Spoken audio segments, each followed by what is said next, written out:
Oui, bonjour à tous, merci d'être là, merci d'être présent. Je vais vous demander de couper vos micros pour éviter les effets de l'arsène.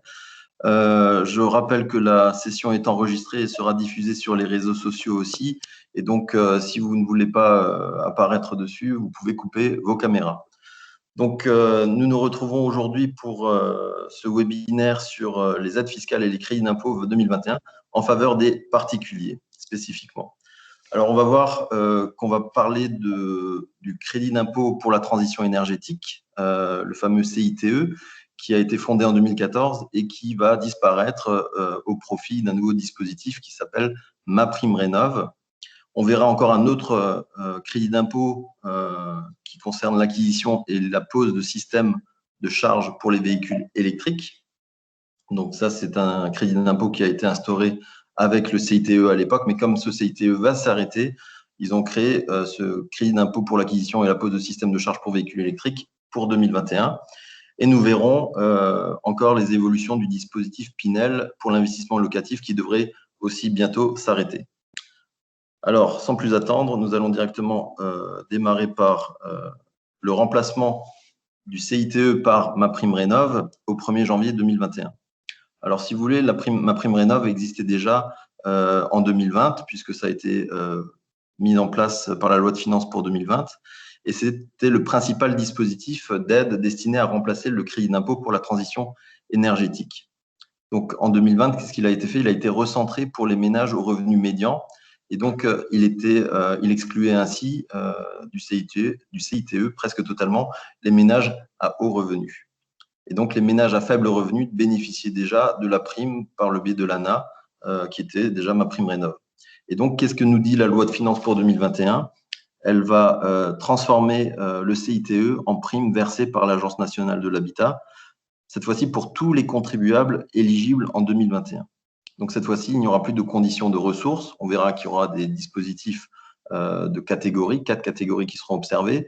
Mais disons que le CITE, clairement, au 31 décembre 2020, va s'arrêter au profit de MaPrimeRénov' qui va être généralisé et étendu à tous les contribuables, quelles que soient leurs ressources.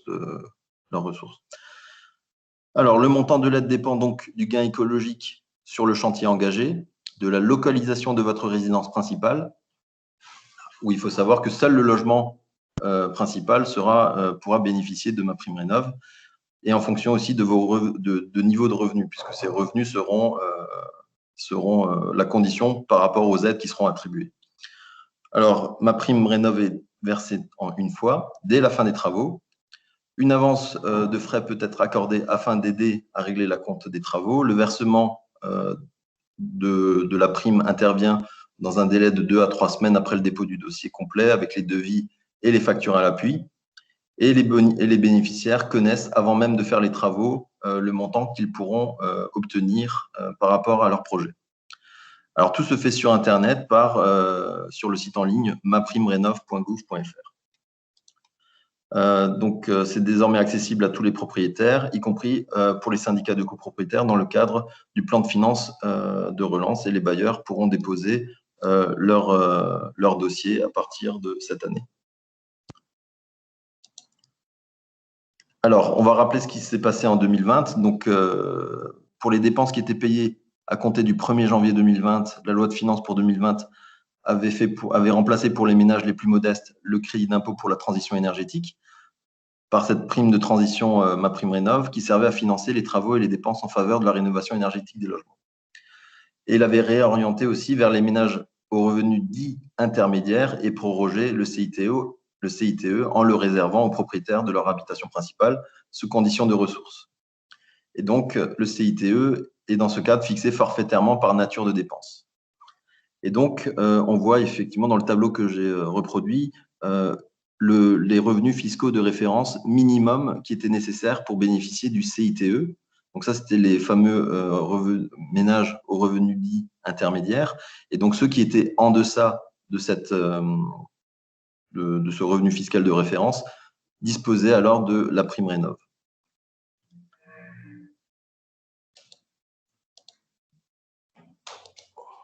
Alors, aujourd'hui, on est dans des mesures transitoires, puisqu'on a à la fois MaPrimeRénov' qui existe au 1er janvier 2021 pour tous les contribuables, mais il y a encore des dispositifs transitoires avec le crédit d'impôt pour la transition énergétique. Donc, on va voir ce que la loi de finances pour 2021 a dit. Et donc, ça va engendrer peut-être parfois des questions de choix par rapport à des contribuables qui auraient pu faire des travaux en 2019, en 2020, et de savoir comment les traiter pour optimiser leur fiscalité. Alors, les dépenses qui sont éligibles au CITE dans la version antérieure à la loi de finances pour 2020, qu'on va appeler CITE 2019, dispose on a une disposition transitoire qui permet l'application du CITE dans sa version antérieure aux dépenses qui ont été engagées en 2019 et payées en 2020. Et donc, ça a été étendu aux dépenses qui sont engagées en 2018 et payées en 2020. Donc, les dispositions applicables au crédit d'impôt pour la transition énergétique dans sa version antérieure au 1er janvier 2020 peuvent, sur demande du contribuable, continuer de s'appliquer aux dépenses payées en 2020 à la double condition qu'il puisse justifier à la fois de l'acceptation d'un devis et du versement d'un acompte qui aurait eu lieu entre le 1er janvier 2018 et le 31 décembre 2019. Donc ça, c'est pour la déclaration d'impôt sur le revenu de 2021. On pourrait appliquer encore ce fameux CITE 2019 si on rentrait dans les conditions. Voilà. Pour les dépenses éligibles au crédit d'impôt de transition énergétique version 2020, donc le CITE 2020, donc le CITE issu de la loi de finances pour 2020 s'applique aux dépenses payées en 2020, sauf pour les mesures transitoires en faveur des dépenses engagées en 2018 et 2019 qu'on vient de voir. Et donc la loi de finances pour 2020 ouvre le bénéfice du CITE aux dépenses payées en 2020.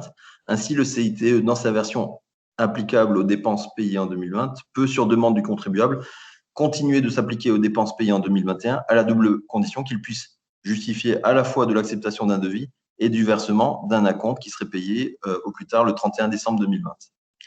Alors, ce qu'il faut savoir aussi, c'est que les contribuables qui auront demandé à bénéficier du CITE en 2020 ou en 2019 renonceront à leur prime MaPrimeRénov' puisque celle-ci ne sera pas cumulable. D'où la question de faire bien ces calculs pour choisir quel est le système à utiliser si vous avez fait des travaux en 2019, en 2020 ou que vous comptez en faire en 2021. Alors, j'ai résumé en fait les tableaux, le CITE 2019 par rapport au CITE 2020. Donc, vous voyez que les contribuables éligibles sont Alors, d'abord, pour commencer avec le CITE 2019, ce crédit d'impôt-là, il était défini de la façon suivante. C'était les contribuables éligibles, les propriétaires, les locataires, les occupants à titre gratuit de leur habitation principale qui pouvaient y avoir recours. Et donc, ça concernait les dépenses payées en 2019, en 2020, pour lesquelles le contribuable justifie de l'acceptation d'un devis et du versement d'un acompte entre le 1er janvier 2018 et le 31 décembre 2019. Il n'y avait pas de conditions de ressources et les modalités d'application étaient faites par l'application de taux de 15, 30 ou 50% selon les dépenses engagées. Et donc, vous aviez un plafonnement pluriannuel sur 5 ans. Alors, pour une personne seule, c'était 8 000 €. Et donc, c'était le maximum qu'on pouvait avoir en termes de plafonnement. Pour le CITE de 2020, ça concerne tous les contribuables occupants de leur résidence principale. Et donc, on parle bien sûr là des dépenses payées en 2020 pour lesquelles le contribuable ne demande pas à bénéficier de la mesure transitoire, ou des dépenses payées en 2021 pour lequel le contribuable justifie de l'acceptation d'un devis et du paiement d'un acompte en 2020. Alors, les conditions de ressources pour le CITE 2020 sont nécessaires. C'est réservé aux ménages aux revenus intermédiaires. Et en deçà, vous avez l'application, comme je vous l'ai montré avant, de MaPrimeRénov' qui était applicable déjà pour les revenus modestes.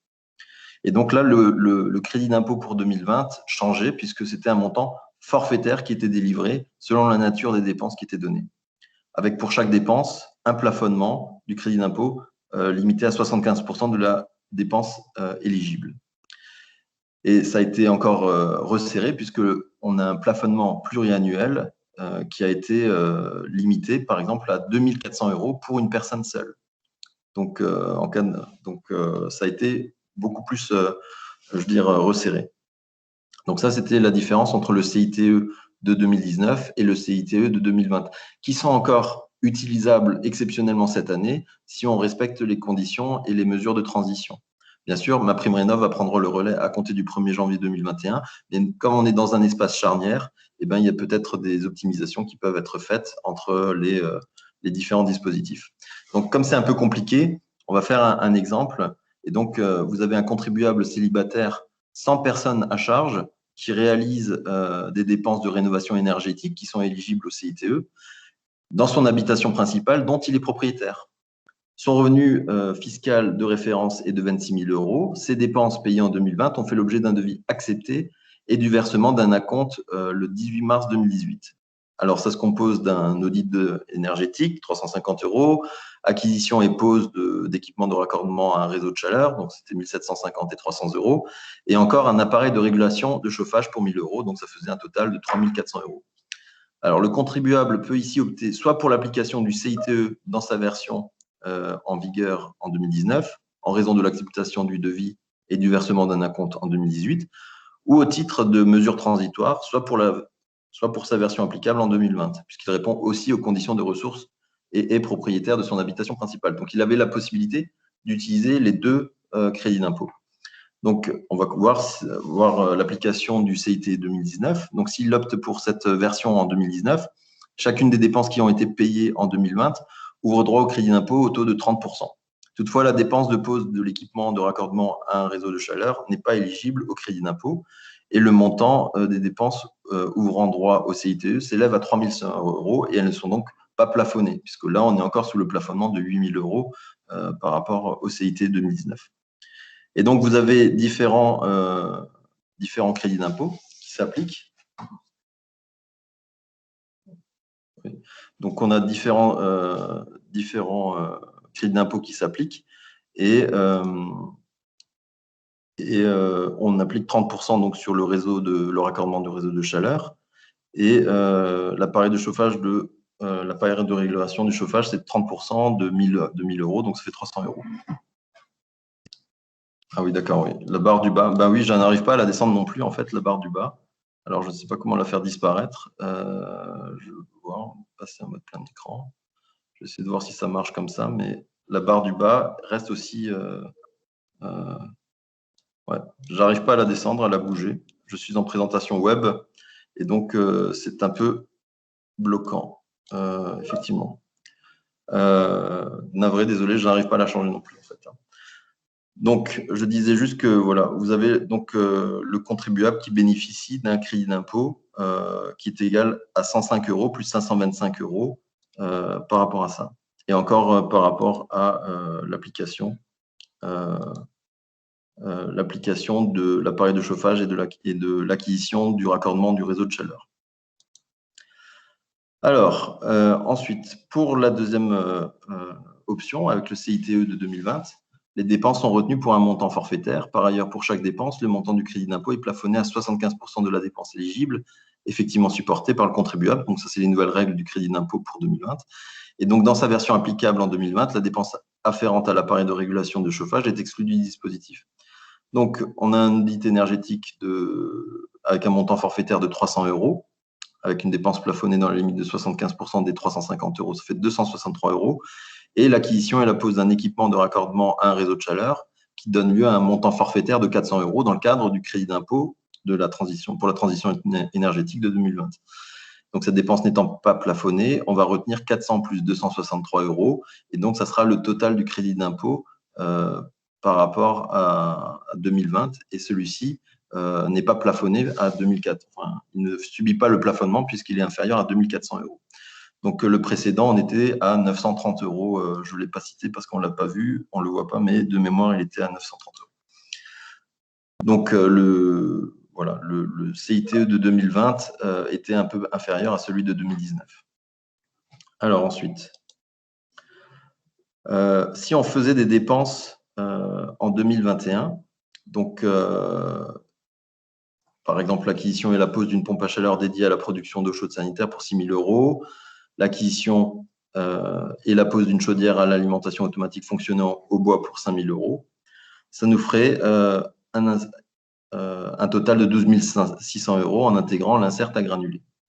Donc, ces dépenses ouvrent respectivement droit à des montants forfaitaires de crédit d'impôt de 400 €, 3 750, 600 €. Ça nous ferait un total de 4 550 € avant plafonnement global.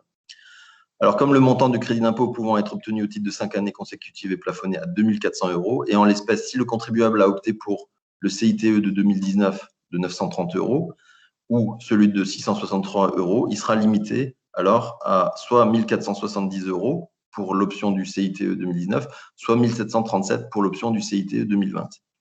Donc, ce qu'il faut savoir, c'est que si on opte pour l'application du CITE 2020, le contribuable devra renoncer à ma prime rénov qu'il devra intégrer qu'il aurait pu utiliser peut-être au titre de 2021 en fonction des aides et de la catégorie à laquelle il appartiendrait. Donc, c'est un calcul, une optimisation qui est à faire par rapport à l'intérêt qu'il pourrait avoir d'appliquer, s'il est éligible, soit au crédit d'impôt de transition énergétique pour 2019, soit au CITE pour 2020, ou alors pour ma prime rénov pour 2021. Alors, pour parler maintenant précisément de ma prime rénov, le dispositif donc est généralisé à tous les contribuables pour 2021. Et donc, en 2020, il y a déjà 190 000 ménages qui ont demandé la prime. C'était les ménages à revenus modestes qui ont pu en bénéficier. Et donc, les premiers travaux ont été réalisés après le confinement et pendant l'été. Et donc, ma prime rénov est désormais accessible à tous les propriétaires occupants afin d'amplifier la dynamique de rénovation énergétique des logements de France. Et donc, ce que je disais, c'est que depuis, on a organisé 4 catégories qui sont en fonction des revenus des ménages. Et donc, elle est cumulable avec un certificat d'économie d'énergie et les aides locales et les aides d'action logement. Donc, vous avez, je reproduis le tableau du plafond des ressources en Île-de-France et hors Île-de-France. Et on voit que vous avez 4 catégories, donc c'est-à-dire ma prime rénov bleue. Donc, on va se baser sur le ménage pour une personne pour un ménage. Donc, vous voyez que c'est jusqu'à 20 593 ou 25 068 ou 38 184. Ou s'il a des revenus supérieurs, un revenu fiscal supérieur à 38 184, il atterrira dans la catégorie rose. Donc, vous avez 4 catégories comme ça.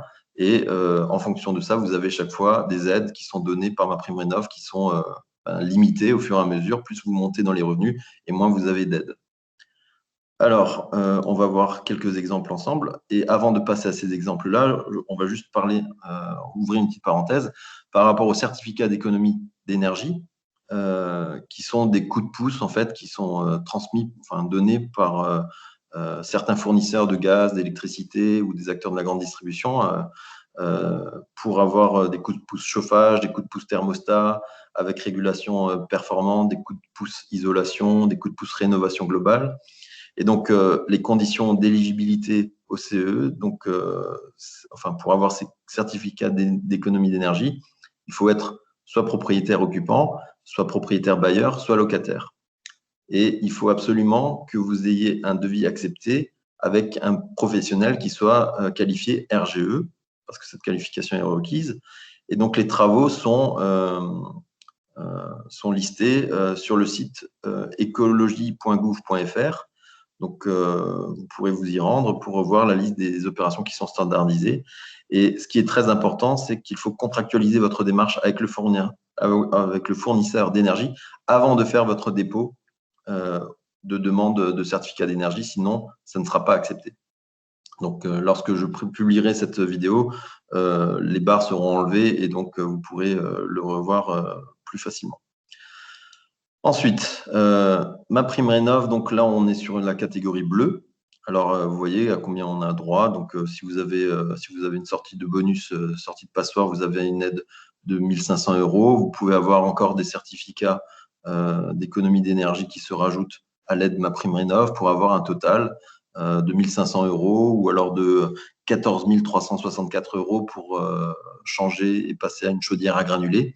Vous auriez 10 000 € d'aide et 4 364 € de CE.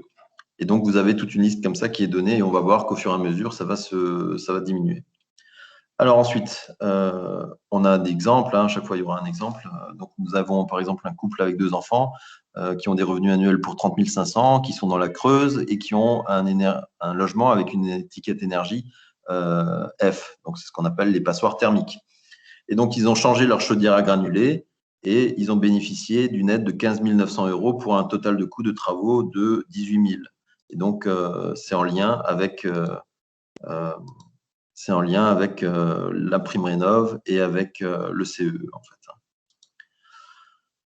Quand on est sur ma prime rénov jaune, eh ben, vous voyez que vous avez, par exemple, pour la chaudière à granulés, ben, vous avez plus 10 000 €, vous avez plus que 8 000, mais vous avez toujours 1 500 € en tant que bonus si vous sortez, si vous faites progresser votre logement et qu'il n'est plus considéré comme une passoire thermique. Et ainsi de suite, hein. Donc, on va avancer un petit peu par rapport à ça. Donc là, il y a encore un exemple. Vous voyez que si vous avez un couple qui dispose de 3 enfants avec des revenus annuels de 41 000 €, qui sont propriétaires occupants d'une maison individuelle en Gironde, l'étiquette de leur maison est de C. Donc, ils vont changer leur pompe à chaleur, RO, et installer une ventilation double flux. Ils vont bénéficier d'une aide de 12 100 € par rapport à un coût total de 18 000 €. Et donc, on a le détail de l'aide avec une prime rénov qui serait de 6 000 €, des certificats d'économie d'énergie de 4 600 € et le bonus bâtiment basse consommation de 1 500 €, puisque les travaux auraient permis au logement d'accéder à une étiquette d'énergie B. Et donc, on a cette prime par rapport à ça. Voilà. Et donc, ça, c'était la deuxième catégorie. On en a encore une troisième. Donc, c'est ma prime rénov violet. Donc, ça, c'est pour les revenus qui progressent encore. Donc là, on n'a plus que 1 000 € par exemple pour le bonus de sortie passoire. Et pour la chaudière à granulés, ben, on descend à 4 000 € avec des certificats qui diminuent aussi. Et donc, voilà, on commence à descendre puisqu'on est dans des catégories qui ont déjà des revenus plus élevés, en fait, hein. Donc là, pour un exemple avec un couple sans enfants qui ont des revenus de 41 000 € avec une maison individuelle dans laquelle ils sont propriétaires dans le Lot. Donc, vous avez un logement qui est de F, qui est considéré comme une passoire thermique. Ils vont changer leur chaudière à granulés. Sur un total de travaux de 18 000 €, ils bénéficieront d'aides de 7 700 € qui se décomposent par une prime rénov de 4 000 € pour un forfait de chaudière à granulés, avec un bonus de sortie passoire de 1 000 € cette fois-ci et des CEE pour 2 700 €. Voilà. Donc, voilà les exemples que vous pouvez avoir. Et puis, on va terminer avec un dernier exemple encore. C'est ma prime rénov rose pour que vous en ayez conscience un petit peu. Donc là, on est tout en haut de la catégorie et c'est là où on a bien sûr le moins d'aide, puisque vous voyez que pour la chaudière à granulés, pour tous les autres travaux, ben, il n'y a plus d'aide possible. Il y a juste pour de la rénovation globale ou 500 € pour un bonus de sortie de passoire. Alors, on dispose quand même de certificats d'énergie, d'économie d'énergie, mais ça devient un petit peu limité. Et donc, un dernier exemple, en fait, vous avez un célibataire qui a des revenus qui sont supérieurs à 30 000 €. Il décide de faire une rénovation globale, l'isolation des combles et des murs par l'extérieur, de remplacer une chaudière à gaz par une pompe à chaleur RO.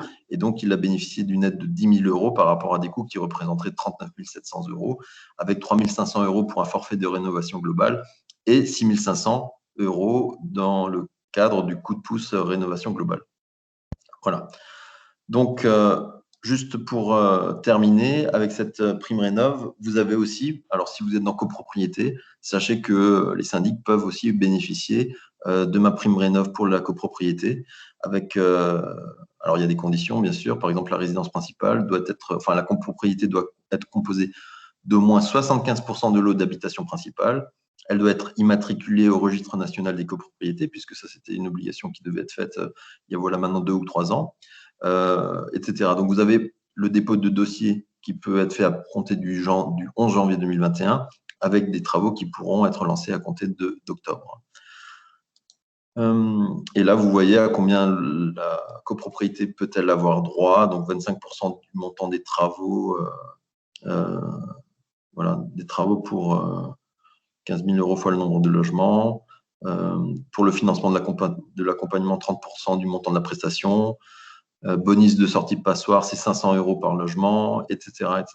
Donc là, vous pouvez vous rendre sur le site Ma Prime Rénov et vous aurez tous ces détails-là, avec un exemple ici où on avait une copropriété de 19 logements située à Saint-Étienne avec une étiquette énergie de E, et donc qui a fait toute une rénovation globale d'une chaudière gaz collective, location thermique par l'extérieur, charpente, menuiserie, etc. Donc il y avait eu un bénéfice d'aide de 134 850 € pour des travaux qui ont coûté 250 000 et qui étaient décomposés par une MaPrimeRénov' copropriété de 62 500 € dans le cadre d'une rénovation globale et des certificats d'économie d'énergie pour 72 500 €. Voilà, donc ça c'était pour MaPrimeRénov'. On va passer au deuxième sujet. C'était le nouveau crédit d'impôt pour l'acquisition et la pose des systèmes de charge pour les véhicules électriques. Alors, ce dispositif était intégré dans le crédit d'impôt de transition énergétique, mais on a vu qu'il s'arrêtera au 31 décembre 2020, moyennant quelques mesures de transition.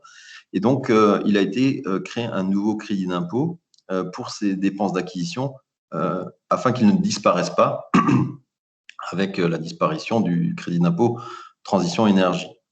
Et donc, ce crédit d'impôt est égal à 75% du montant des dépenses éligibles dans la limite de 300 € par système de charge pour les contribuables qui font installer un système de charge pour véhicules électriques sur l'emplacement de stationnement affecté à leur résidence principale et secondaire jusqu'au 31 décembre 2023. Il est limité pour un même logement à un seul système de charge pour une personne célibataire, va vous divorcer, ou 2 systèmes de charge pour un couple soumis à une imposition commune. Alors, il est exclusif du bénéfice du CITE pour les dépenses qui auraient été engagées en 2020. Voilà, donc on ne peut pas cumuler ce CITE. Enfin, s'il était dans le CITE, il ne pourra pas être utilisé dans le crédit d'impôt pour la suite. Alors, juste descendre ça, voir si ça peut marcher. Ouais. Alors, continuons. Donc, dernier dispositif, c'est l'évolution du dispositif Pinel pour l'investissement locatif. Alors, le dispositif Pinel va s'arrêter en principe au 31 décembre 2024. Donc, il a été prorogé pour 3 ans et il s'applique aux contribuables qui sont domiciliés en France et qui acquièrent ou font construire des logements neufs ou assimilés ou qui souscrivent au capital de sociétés civiles de placement immobilier réalisant de tels investissements jusqu'au 31 décembre 2024. Alors, pour les investissements réalisés à compter du 1er janvier 2021, la loi de finances pour 2020 avait restreint l'application de la réduction d'impôt sur le revenu Pinel aux acquisitions de logements neufs ou en l'état futur d'achèvement réalisés dans un bâtiment d'habitation collectif. Donc, ce qui nous intéresse, c'est surtout ça, c'est-à-dire qu'on va avoir une diminution progressive du taux de la réduction d'impôt pour l'engagement initial de location. Donc, le taux de la réduction d'impôt actuel est de 12 ou 18%, 23 ou 29 pour les investissements outre-mer, selon que la durée d'engagement de la location choisie est de 6 ou 9 ans. Et donc, la période initiale d'engagement de la location peut être prorogée par période triennale et les taux qui s'appliqueront aux investissements qui seront réalisés en 2023 et en 2024 en métropole et outre-mer sont résumés dans le tableau que je vous ai reproduit sur le slide suivant. Et donc, ces taux s'appliquent également aux souscriptions en numéraire du capital initial ou aux augmentations de capital dans le cadre de SCPI qui seraient réalisés en 2023 ou en 2024. Alors, ne sont pas concernés tous les investissements qui seront réalisés jusqu'au 31 décembre 2022. Pour les logements qui seront situés dans un quartier prioritaire de la politique de la ville ou qui respectent un niveau de qualité, ou pour les investissements qui sont réalisés dans le cadre du dispositif de Normandie ancien. Donc là, je vais vous reproduire donc, le tableau qui va donner les règles. Donc, on était bien sûr, jusqu'en 2022, on sera à 12 et 6% si on a une première prorogation de 3 ans. Donc, ça fait 18. Plus 3, on peut faire une seconde prorogation de 3 ans.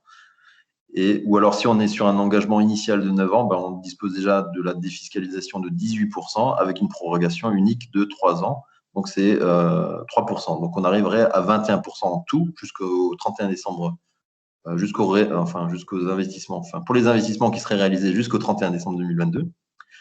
À partir de 2023, ces taux vont diminuer. On va passer à 10,5 ou 21,5 en outre-mer. Et donc, en première prorogation de 3 ans, on aura 4,5% de défiscalisation supplémentaire et 2,5% si on a une seconde prorogation, ou tout simplement 15% si on a un engagement initial de 9 ans et 2,5% en cas de prorogation de 3 ans.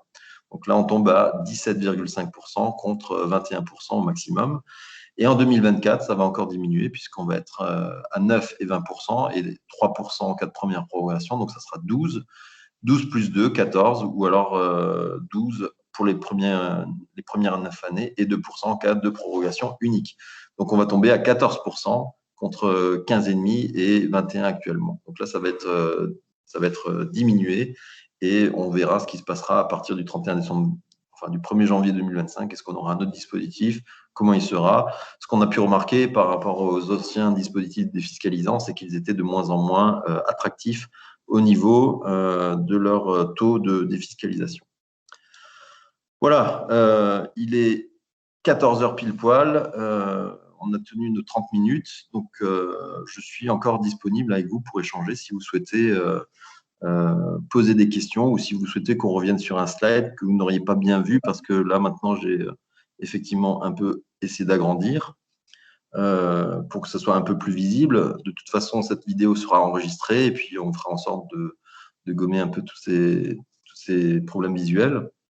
Donc, on a aussi un questionnaire que vous pourriez remplir aussi si vous voulez bien avant de s'arrêter.